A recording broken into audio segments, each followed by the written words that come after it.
ఆరోగ్యవంతమైన వాతావరణంలో తయారు చేయబడిన కమ్మని ఊరగాయలు, పొడులు, వడియాలు మరియు అప్పడాలు జంధ్యాల ఫుడ్స్. నమస్తే, welcome to Suman TV news.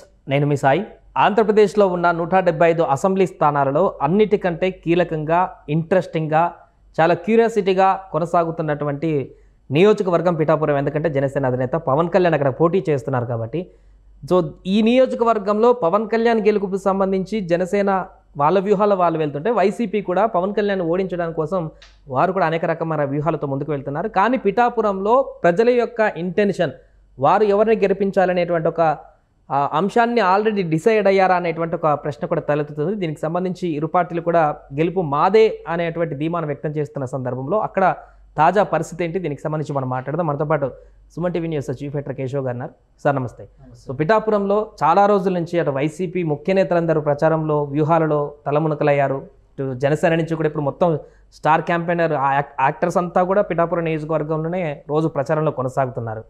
So అక్కడ స్టిల్ ఈ రోజు వరకు చూస్తే ఎట్లా ఉందంటారు అక్కడ పొజిషన్? అంతకుముందుకు కొంత బలహీనంగా ఉన్నాడు పవన్ కళ్యాణ్, స్టార్టింగ్లో టికెట్ ప్రకటించినప్పుడు అనుకున్నాం, కానీ క్రమక్రమంగా బలం పుంజుకున్నట్టు కనపడుతుంది అనేటువంటి చర్చ కూడా కొనసాగుతుంది. సో తాజా పరిస్థితి ఏంటి పిఠాపురం? పిఠాపురంలో జరుగుతున్నటువంటి రాజకీయం దేశవ్యాప్తంగా ఆకట్టుకుంటున్నటువంటి రాజకీయం.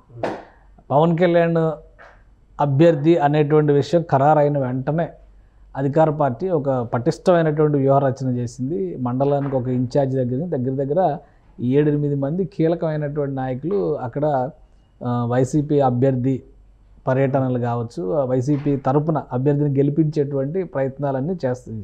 ఒకరని కాదు, అందరూ ఎవరి వంతు వాళ్ళు చేసుకుంటూ ముందుకెళ్తున్నారు.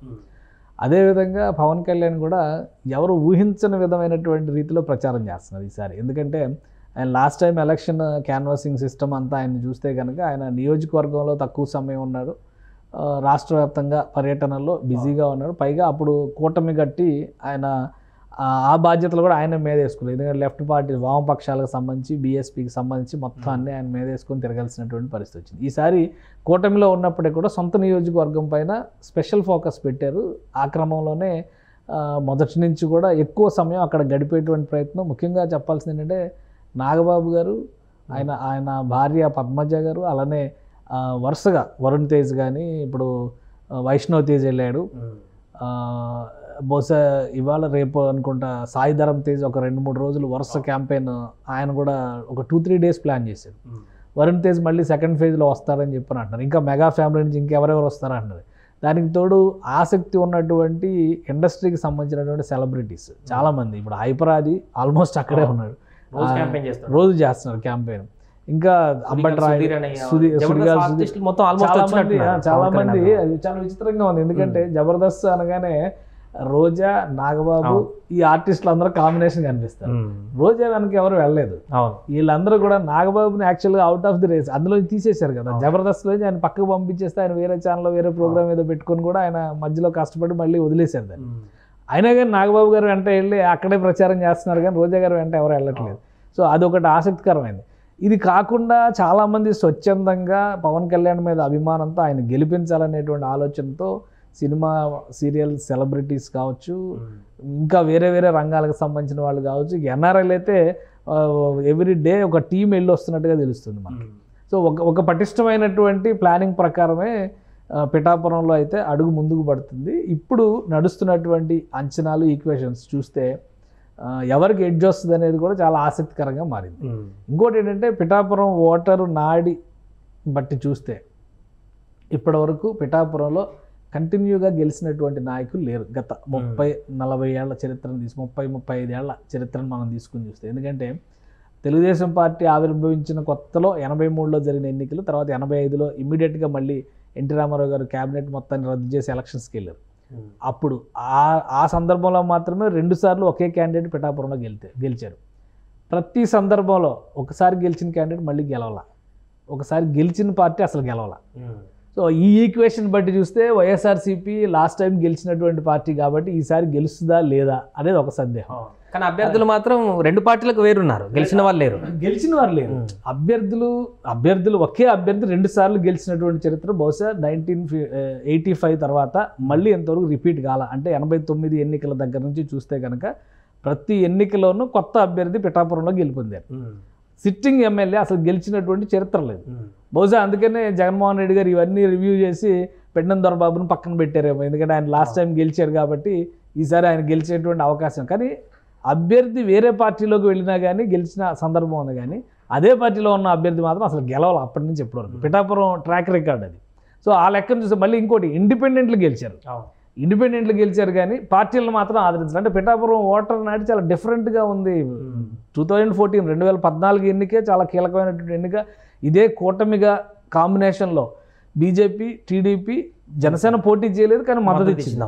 సో ఆ ఈక్వేషన్లో చూస్తే కూడా కూటమి అభ్యర్థి గెలవాలి ఆ రోజు. అక్కడ వర్మ స్వతంత్ర అభ్యర్థిగా గెలిచాడు. సో ఈ లెక్కలన్నీ చూస్తే పిఠాపురం ఓటర్ తీర్పు కొద్దిగా చైతన్యవంతంగా ఉంటుంది.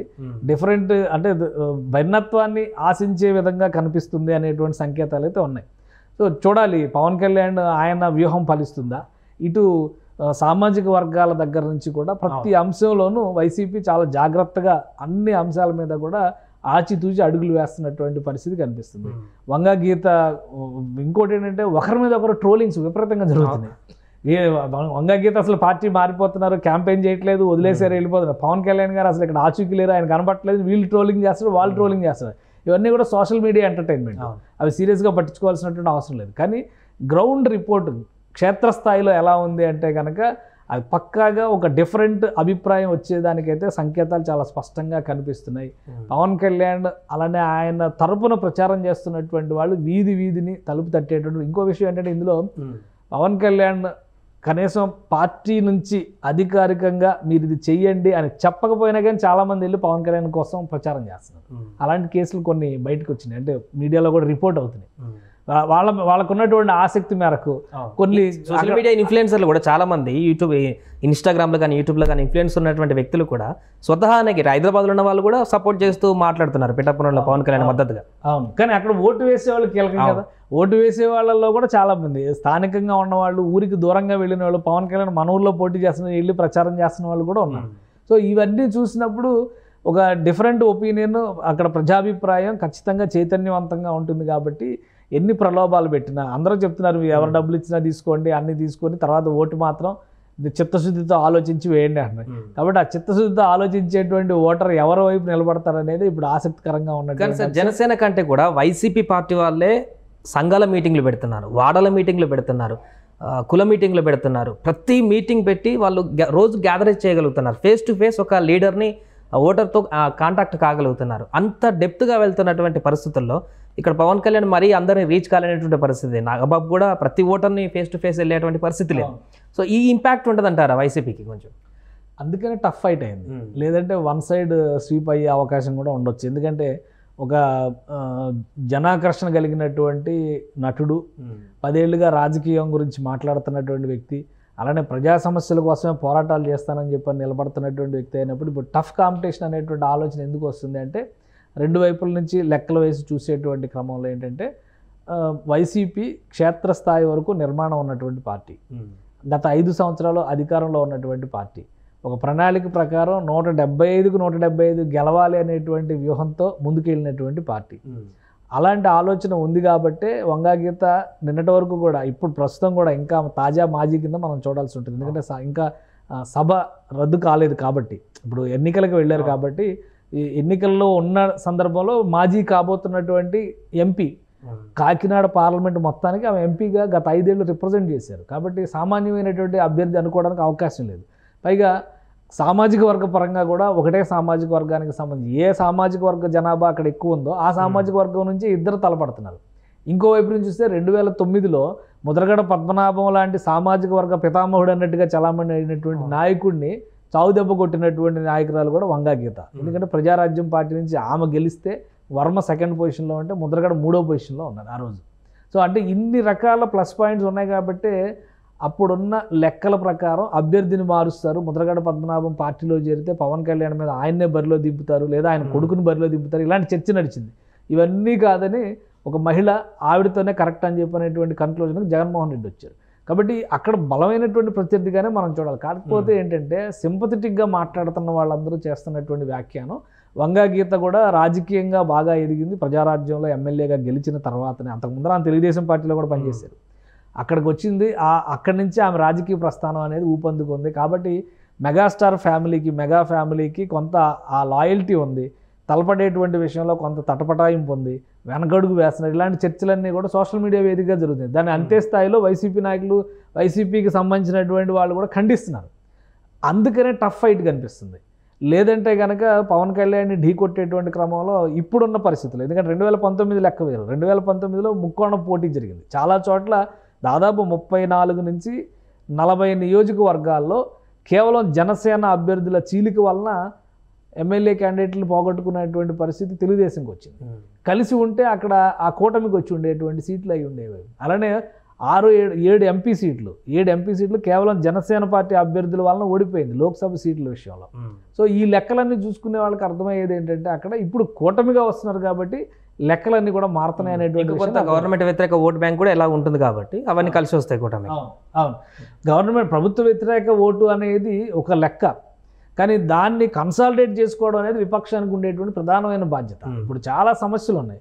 ఒకే సింబల్తో చాలామంది పోటీ చేసేటువంటి పరిస్థితులు ఈరోజు జనసేన పార్టీ గాజు గ్లాస్ సింబలే ఒక డోలాయమానంలో ఉన్నటువంటి పరిస్థితి. కాబట్టి వీటన్నిటినీ తట్టుకొని గెలవడం అనేది ఒక సంక్లిష్టమైనటువంటి పనిగానే మనం చూడాల్సి ఉంటుంది. ఆ క్రమంలోనే జనసేన పార్టీ అధినేతకు సంబంధించి అంటే గెలుపు అనేటువంటి విషయంలో అంత ఆషామాషి కాదు అనేటువంటి లెక్క చెప్పాల్సి వస్తుంది. లేదంటే ఇన్ని నెగిటివ్స్ అంటే ఇన్ని రకాల ఇబ్బందికరమైనటువంటి పరిణామాలు. వాస్తవానికి జగన్మోహన్ రెడ్డి గారు నేను ఒక్కడనే అందరూ కలిసికట్టుగా వచ్చి నా మీద యుద్ధం చేస్తున్నారని చెప్తున్నారు, కానీ వాస్తవానికి ఆ ఒంటరి యుద్ధం చేస్తున్న పవన్ కళ్యాణ్.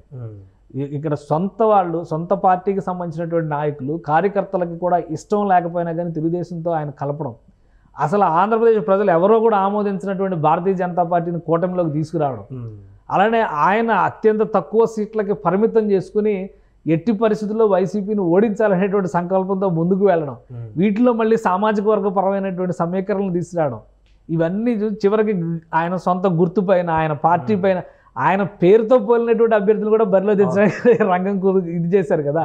ఒకే పేరుతో 3-4 అభ్యర్థులు కొన్ని నియోజకవర్గాల్లో ఉన్నారు కదా. వీటన్నిటిపైన పోరాటం చేస్తున్న పవన్ కళ్యాణ్ ఒక్కడే. జగన్మోహన్ రెడ్డి గారికి పిక్చర్ క్లియర్గా ఉంది. ఇప్పుడు అధికారంలో ఉన్నారు, ఇప్పుడు 150 సీట్లు 151 మంది ఆయన చేతిలో ఉన్నారు. అందులో మార్పులు చేర్పులు తర్వాత ఎట్టి పరిస్థితుల్లో 175 అని టార్గెట్ పెట్టారు, కానీ సో దానికి రీచ్ అయ్యేటువంటి నంబర్ నేను చెప్పాలి అనేటువంటి ఆలోచనతో జగన్మోహన్ రెడ్డి గారు ప్రయత్నాలు ఆయన చేస్తున్నారు. ఆయన పార్టీ గుర్తు మీద సమస్య లేదు, ఆయన నాయకత్వం మీద సమస్య లేదు. చివరికి యువజన శ్రామిక రైతు కాంగ్రెస్ పార్టీ అని ఇంత పొడుగు పేరు రాసినా కానీ ఫ్యాన్ గుర్తులో అయితే మార్పు లేదు. సో అలాంటి సంక్లిష్టతలు ఏవి లేవు ఆయనకి. ఇక్కడికి వచ్చేసరికి గుర్తు దగ్గర, పార్టీ పేరు దగ్గర జాతీయ జనసేన పార్టీ ఒక పార్టీ రంగంలో ఉంది కదా. ఎన్ని రకాల కుయుక్తులు ఉన్నట్టుగా చూడాలి మనం జనసేన పార్టీ చుట్టూ. అసలు కూటమి సక్సెస్ రేట్ అనేది జనసేన పార్టీ నుంచి ఓటు ఎంత కన్వర్ట్ అయితే దాని మీద ఆధారపడుతుందని అంచనా మీద కదా కూటమి ఆవిర్భవించింది. అసలు ఆ అంచనా కూడా ప్రయత్నాలు జరుగుతున్నాయి. ఇప్పుడు ఈ ఎత్తుగడలని దాన్ని చీల్చడానికే కదా. కాబట్టి ఒంటరి పోరాటం చేస్తుంది ఎవరు? జగన్మోహన్ రెడ్డి గారా, పవన్ కళ్యాణ్ గారా? ఇది అక్కడ సేమ్ ఈ మొత్తానికి కూడా ఒక కన్క్లూజన్ గ్రౌండ్ ఏంటంటే పిఠాపురంలో ఒక చోట ఓడిస్తే ఆయన 20 చోట్ల గెలిచినా లెక్కలోకి రాదు. కాబట్టి అందుకనే అక్కడ అన్ని శక్తుల్ని వైసీపీ కూడా మోహరించింది. గెలుపు ఆషామాషి కాదు. జనసేన పార్టీ నాయకులు కొంతమంది కార్యకర్తలు చెప్తున్నంత ఈజీగా కేక్ వాక్ అనుకోవడానికి అవకాశం లేదు. చివరి నిమిషం వరకు అప్రమత్తంగా ఉండాల్సినటువంటి అవసరం వాళ్ళకి ఖచ్చితంగా ఉంటుంది. చివరి నిమిషం వరకు ఓటమిని అంగీకరించినటువంటి నైజం వైఎస్ఆర్సీపీ పార్టీలో మనం గత ఎన్నికల్లో కూడా చూసాం. కాబట్టి ఈ రెండింటి మధ్య జరిగేటువంటి సంఘర్షణకి వేదిక పిఠాపురం. రిజల్ట్ ఏమైంది అనేది మనం వేచి చూడాలి. జూన్ 4వ తారీఖు క్లారిటీ వస్తుంది. రైట్. సో మొత్తానికి అది పిఠాపురంలో అయితే ప్రస్తుత పరిస్థితికి అయితే కొంత టఫ్గానే కనిపిస్తుంది అటు. ఎందుకంటే వైసీపీ జనసేన ఇరువురు కూడా బలమైనటువంటి వ్యూహాలతో ముందుకు వెళ్తున్నారు. వైసీపీకి అయితే అధికార పార్టీ, అదేవిధంగా అక్కడ అంతకుముందు ఉన్నటువంటి సిట్టింగ్ స్థానం కాబట్టి గ్రౌండ్ లెవెల్లో కూడా దూసుకువెళ్తూ ప్రతి ఒక్క ఓటర్ని ఐ టు ఐ కాంటాక్ట్ అవుతుంది కాబట్టి కొంత టిపికల్గానే కనపడుతుంది. అంటే జనసేనకు కూడా ప్రజల నుంచి మద్దతు వస్తున్నటువంటి సందర్భంలో ఇక్కడ రిజల్ట్ ఏ రకంగా ఉంటుందనేది మనం కూడా వేచి చూడాలి. సుమన్ టీవీలో మీ పర్సనల్ అండ్ బిజినెస్ ప్రమోషన్స్ కోసం కింది నెంబర్కి కాంటాక్ట్ చేయండి.